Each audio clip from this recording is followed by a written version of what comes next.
네, 반갑습니다. 네, 반갑습니다. 그 언론 그에 계셨죠? 예, 지금 대학에 계시고요. 예, 그렇습니다. 네, 먼저 청취자랑 구독자분께 소개 예. 부탁드리겠습니다. 예, 저는 지금 저 광주대학교에서 학생들을 가르치고 있는 강동형이라고 합니다. 반갑습니다. 그러니까 언론에 종사하셨지만 이렇게 뭐 유튜브든 방송을 통해서 예. 이렇게 말씀하신 경우가 쉽지는 않았던 것 같은데 저는 평생 처음으로 이렇게 처음이세요? 처음으로 나왔습니다. 그래서 후회도 많이 합니다. 아, 왜 이렇게? 네. 왜 나왔을까? 그래도 오늘 재밌는 방송 부탁드리겠습니다. 아유, 재밌지는 않을 것 같아요. 예. 총선이 이제 20일 앞으로 예. 다가왔습니다. 예. 이제 거의 정당들이 공천을 마무리했고 그리고 오늘부터 후보 등록을 이제 하게 되는데 예. 여론을 읽는 교수님이시잖아요. 뭐 읽는다기보다는 좀 분석을 하고 있습니다. 예. 네, 오늘 현재 시점에서 더불어민주당, 국민의힘 이렇게 봤을 때 이 중에서 일당 어떻게 보세요? 그 어떻게 보면은 이제 저는 이제 여론조사를 읽는 사람이니까 예. 이제 분석하고 하는 사람이니까 우리가 뭐 동전을 던지도 앞면이 나오고 뭐 뒷면이 나올 확률은 50%잖아요. 그렇죠. 뭐 민주당이 일당이 된다 50%, 네, 국민의힘이 일당이 된다도 50%인데 최소한 그 여론조사는 95% 신뢰 수준을 갖고 있으니까 조금 확률은 높다고 봐야 되겠죠. 네, 지금 여러 가지 어떤 지표상 판세로 보면은 민주당이 원내 제1당이 될 가능성이 더 높다고 보겠습니다. 예. 교수님 조금 더 구체적으로 예.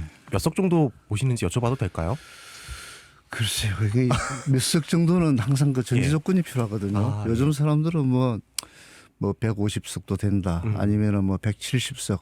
지난 21대 총선처럼 뭐 180석도 가능하다, 뭐 이런 이야기도 했었는데 그거는 그 근거가 이제 근거 없이 그렇게 이야기하는 거고 아마도 투표율이 얼마나 따라서 좀 많이 바뀔 겁니다. 그러면 투표율이 많을수록 민주당한테는 어떻고 좀 적으면 어떻고 이렇게 좀 분석이 가능할까요?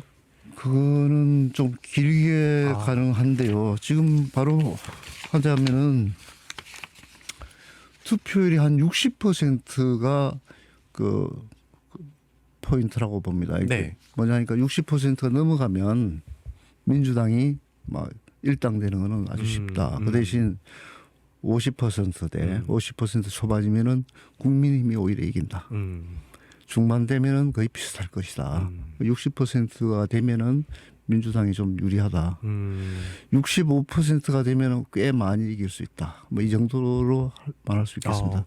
나중에 기회 있으면 좀 더 자세히 설명을 드리겠습니다.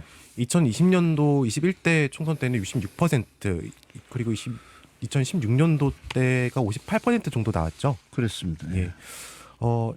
이렇게 보면 민주당을 조금 더 우위에 두고 말씀을 주셨는데 보니까 뉴스 보면 이재명 대표께서는 국민의힘이 170석을 받을 수도 있다 이런 또 위기론을 또 강조하세요. 그 어떻게 국민의힘에서 보세요? 지난 한 2월달에 자기들이 한 170석도 가능하다고 이야기했었던 거죠. 그래서 이제 서로가 엄살이에요, 뭐예요, 이게?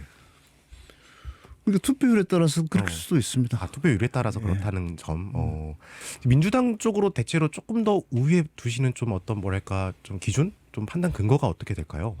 그러니까 보통 이제 정당 지지율을 보면은 제가 이제 주로 분석하는 게 한국갤럽하고 그 여론조사 꽃, 여기서는 뭐 꽃이라고 이렇게 부르겠습니다. 꽃하고 이렇게 분석을 하는데 정당 지지율을 이리 보면은 그 한국갤럽은 국민의힘이 오히려 조금 더 높게 나오고 오차 범위 내지만은 꽃은 민주당이 오차 범위 밖에서 많이 나옵니다. 그걸로 봐서는 사실 뭐 구분하기 쉽지 않잖아요. 그러면 이제 우리가 분석할 수 있는 지표가 몇 개가 있는데 하나는 대통령 긍부정평가. 대통령 긍정평가가 부정평가보다 많은 적이 한 번도 없잖아요. 거의 30% 중반대 고정돼 있다. 그 대신 부정평가는 50% 말해서 60% 초반대다. 그런 지표가 이제 불리한 거고. 그 다음에 이제 모든 그 선거 때마다 총선 선거 프레임 조사를 합니다. 그게 이제 정권 심판이냐, 그 예를 들어서 뭐 정권 지지냐, 정부 지지냐 이런 조사를 하는데 지금은 정권 심판론이 오차 범위 내에서 압도적으로 높다. 그렇기 때문에 이제 민주당 우위를 보는 겁니다. 예, 정권 심판론이 좀 프레임에서는 좀 많이 나온다라는 예. 측면이 크네요. 예. 자, 그러면 조국 혁신당이 조금 더 이제 3지대입니다만 더 많은 지지율 높은 부분은 어떻게 좀 보세요? 그것까지는 제가 이제 잘 모르겠는데 예. 기본적으로 조국 혁신당은 여러 가지 뭐 분석들이 막 나오잖아요. 네. 근데 이제 제가 주변을 쭉 이렇게 보면은 최소한 독자 신당을 만들어서 비례 신당으로 나온다고 해서 그랬을 때 15% 정도의 지지율은 있을 것 같다. 그럼 왜 그러냐면은 민주당이 좀 시원하게 해주기를 원하는 그런 분들이 민주당 열혈 지지층 중에 네. 꽤 있는데 그게 한 15% 정도 생각하면은 그분들은 비례해서 그저 조국 혁신당을 찍을 것 같다. 이렇게 생각하면 그게 한 7, 8석 되거든요. 근데 보통 지금 이제 한 10석이 목표인데 그러려면 한 20% 정도 돼야 되는데 그 정도 지금 충분히 넘어가고 있는 상황. 그다음에 지금 그보다 지금 자기들이 목표를 조금 높였잖아요. 네. 그러면은 한 25% 득표를 해야지만 한 12석 이렇게 됩니다. 오늘 아침자에는 어젠가 30%가 넘은 여론조사가 있던데 네. 그 부분은 어떤지 잘 모르겠습니다. 예. 네. 이제 그 여론조사나 이런 수치들이 시시각각 변하지 않습니까? 예. 그러니까 여론조사 안에서도 여론 지형 속에서 예. 움직이지 않은 지표가 있다고요.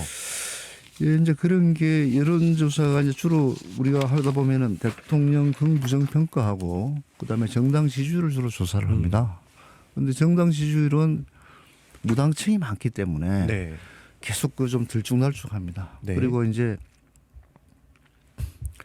여론조사 자체가 이게 이제 표본 추출을 하잖아요. 네. 오차 범위를 플러스 마이너스 3.1을 가지고 있으니까 예. 이 갭이 6.2%나 되잖아요. 예. 그렇기 때문에 6.2% 안에서 이제 움직이는 거는 그건 오차 범위 내에서 움직이는 거니까 너무나 당연하게 받아들여야 되는데 우리 언론이 보도 행태가 0.1%만 내려와도 막 떨어졌다, 네네네. 올라갔다 이렇게 표현하거든요.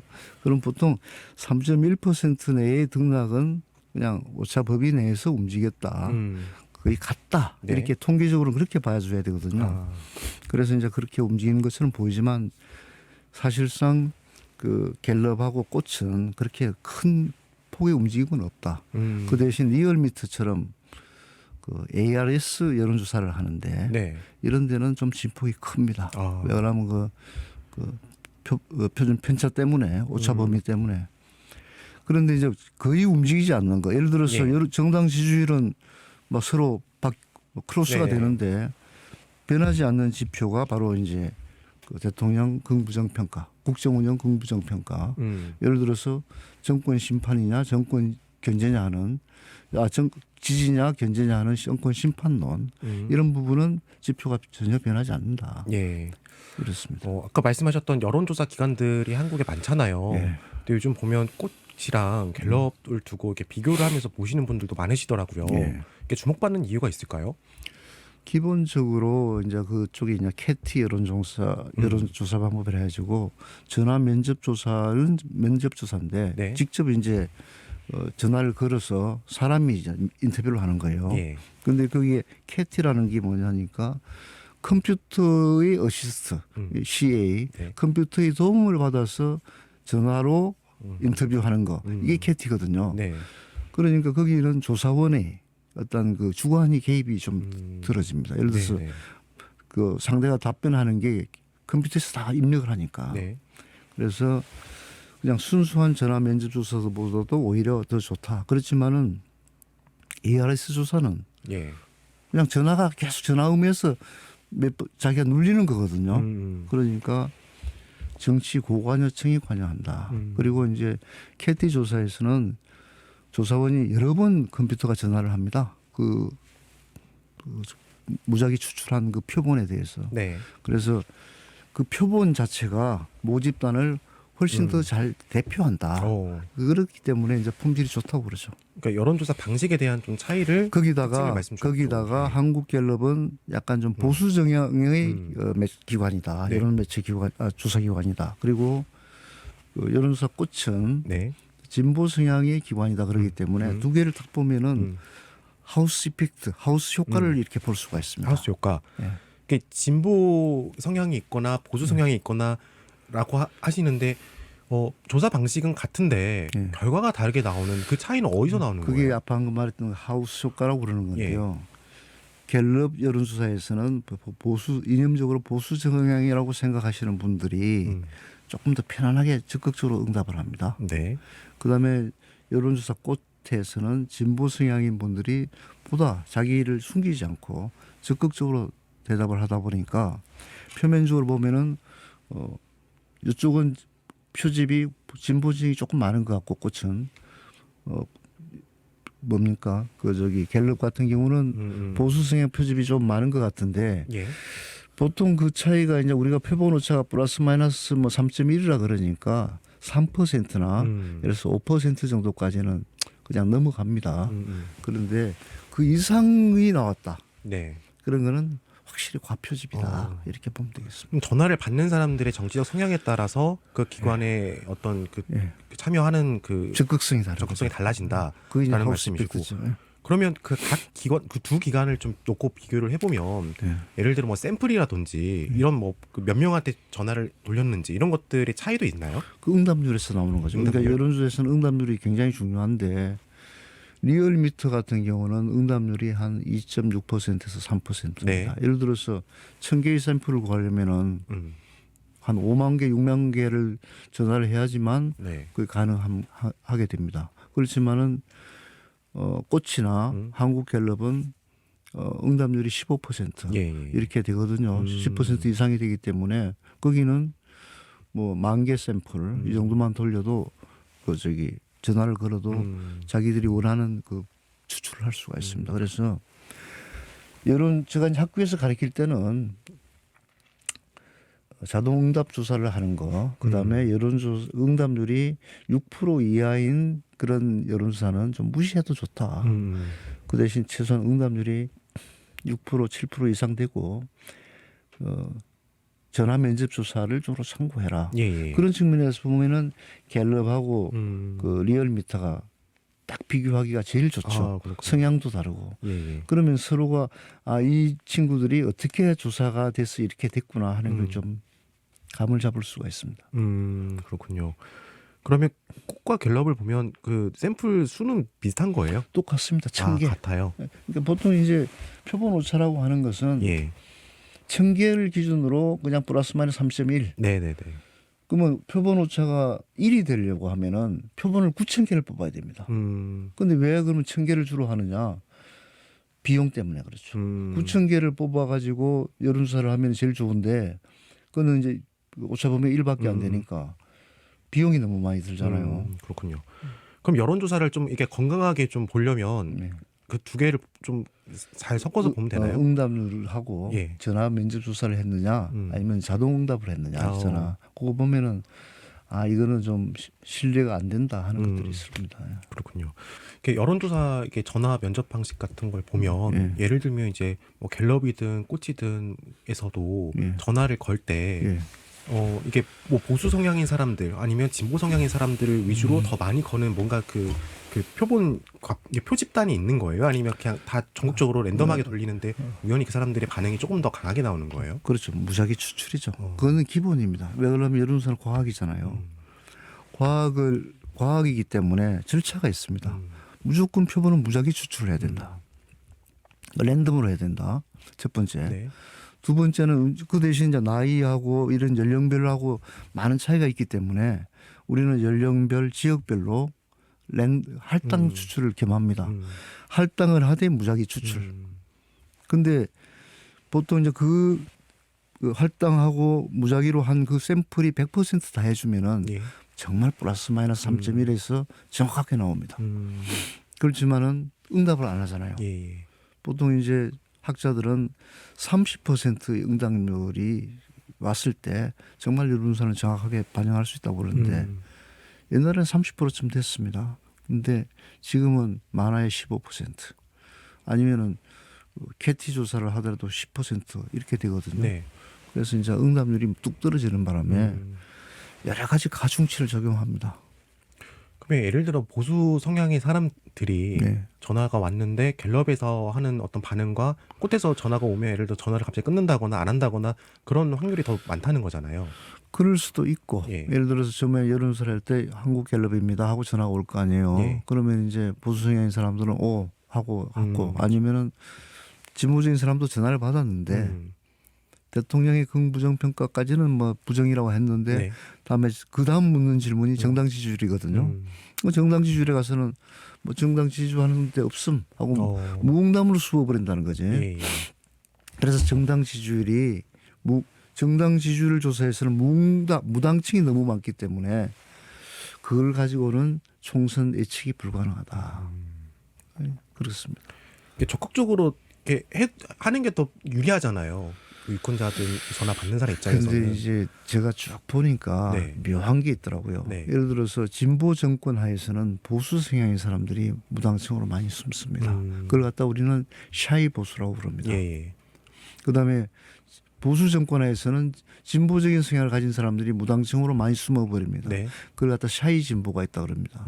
지금은 샤이 진보가 있었는데 조국 혁신당에 나오면서 샤이 진보 한 7%가 표면으로 드러났습니다. 그렇기 때문에 어떻게 보면은 그 출구조사했을 때쯤에 드러날 그 사람들이 지금 탁 드러났다. 예, 예. 그렇군요. 그래서 판세가 아주 요동친 것처럼 보인다. 예. 그런데 원래 그 판세는 계속 지속돼 왔다 이렇게 예. 보면 되겠습니다. 그러니까 이른바 널뛰기 조사에 대한 불신도 있거든요. 그런 거 많죠. 조사를 하다 보면 갑자기 10%가 뛰었다가 내렸다가 왔다 갔다 하던데 이게 오차 범위 정도를 좀 벗어난 거 같기도 해요. 예. 그렇죠. 예를 들어서 같은 여론조사 기관에서 예. 같은 조사 방법으로 했을 때 그러니까 예를 들어서 한국갤럽하고 꽃은 같은 방법이잖아요. 네. 거기서 서로 오차 범위 내에 있다는 거는 둘 중에 하나는 틀렸다는 겁니다. 네네네. 예를 들어서 과학적인 검증을 해야 되는데 혹시 민심이 바뀌었다고 볼 수 없나요? 그 짧은 기간 안에? 아니, 같은 기간에 했는데 예. 그러니까 늘 뭔가 두 개의 문제가 있다. 그래서 네. 제가 이제 두 개의 정당 지지율을 한번 쭉 분석해 보니까 어떤 현상이냐. 바로 아까 말했던 하우스 이펙트가 있다. 하우스 효과가 있어가지고 예를 들어서 대통령 긍부정 평가라든지 총선 지지냐, 뭐 국정운영 대통령 지지냐, 뭐 심파 견제냐는 다 오차 범위 내에 다 있는데 네. 정당 지지율만 차이가 난다. 네. 그건 이유가 뭘까? 그러면은 둘 중에 만약에 여론조사가 틀리지 않았다면 맞다면 예. 여기는 다른 이유가 있을 것이다.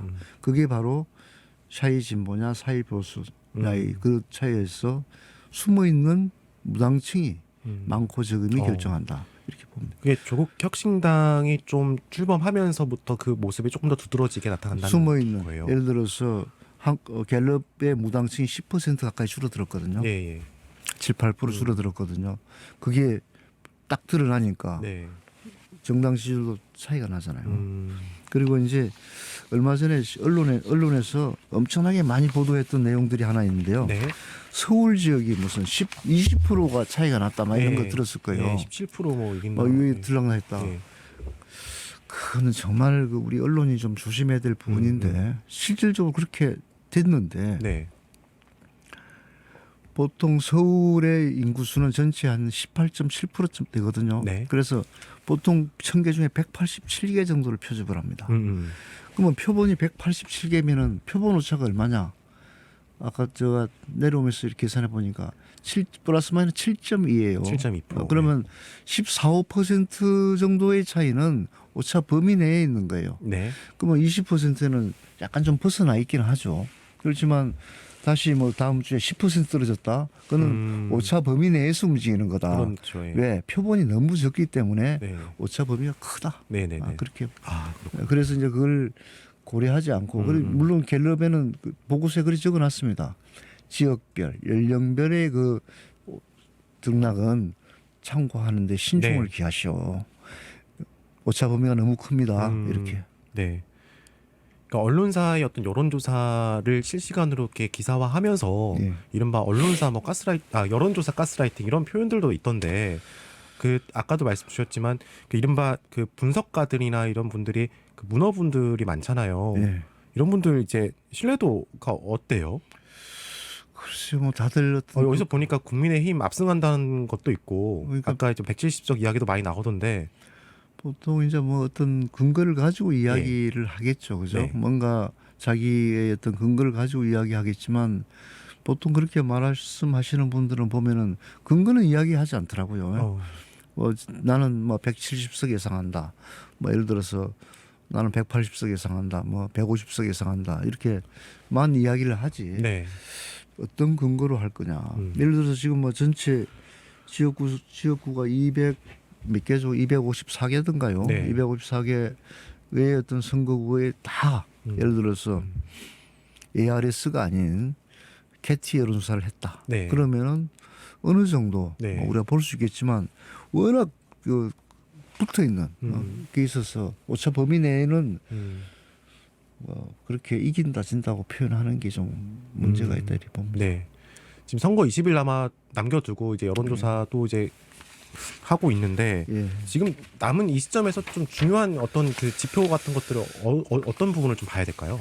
지금 제가 봐서는 뭐 어떤 특별히 지표가 이제 뭐 바뀌고 이러지는 않을 것 같아요. 네. 그런데 이제 무슨 과연 총선이 때까지 한 20일 정도 남았는데 어떻게 갈까? 그러면은 물론 뭐 특별한 악재가 있지 않는 한 현재의 어떤 판세가 그대로 이어질 거라고 보고 있거든요. 네. 그런데 지금 이제 우리가 예측하는 거는 단순하게 뭐 정당 지지율이 얼마가 되고 뭐 부정평가 최근에 나오는 격전지에 어떤 지지율이 어떤 게 따라서 이제 뭐 어떤 사람한테 어떤 사람이 저한테 보내준 거는 이를 보면은 아마 민주당이 185석을 할 거다.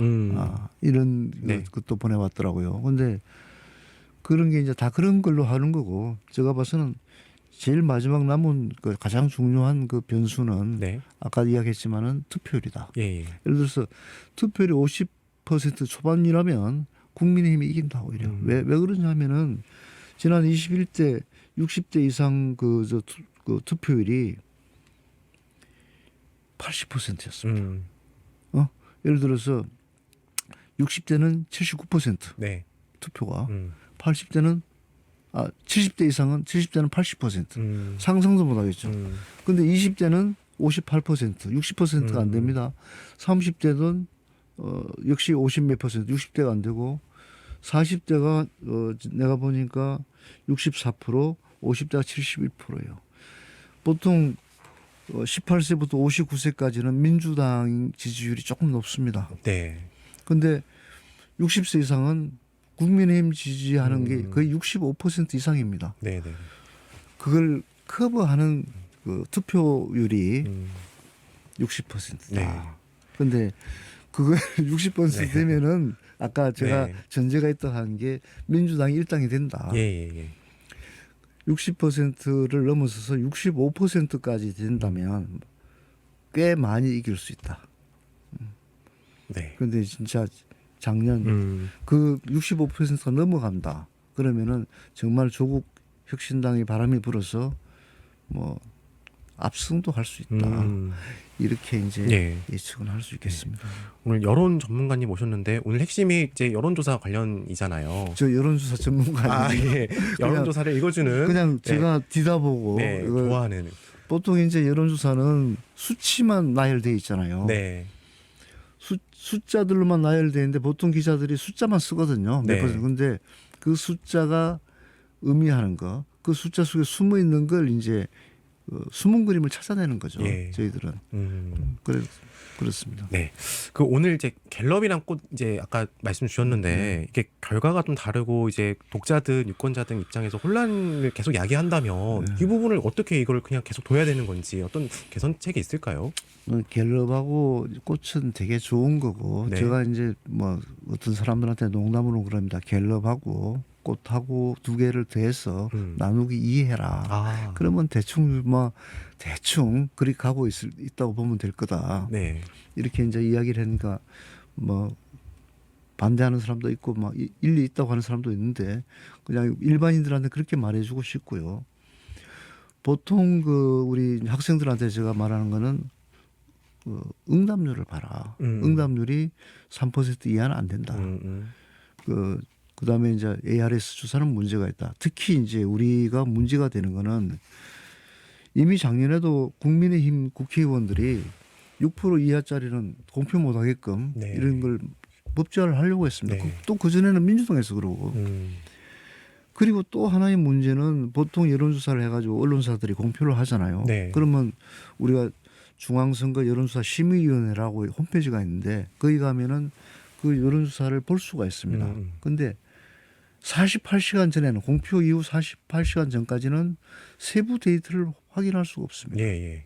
세부 데이터를 못 보니까 그 여론조사가 제대로 됐는지 안 됐는지를 검증을 못 합니다. 그러니까 엉터리 여론조사가 확 퍼지고 난 다음에 48시간 이후에 그걸 본들 야 그때 여론조사는 완전히 엉터리였어 라고 말할 수 있지만 네. 이미 다 공개는 되고 사람들한테 영향을 미쳐버린 거죠. 네. 그래서 중앙선거 여론조사 심의위원회에서 그 부분을 좀 바로잡아야 된다. 네. 왜 그러면 언론사에서 돈을 주고 했다 하더라도 최소한 뭐 몇 시간 후에는 그걸 확인할 수 있어야 되지 않겠느냐. 그래야지만 검증이 가능하죠. 예. 그러니까 언론들이 베껴 쓸 수밖에 없습니다. 그렇군요. 예.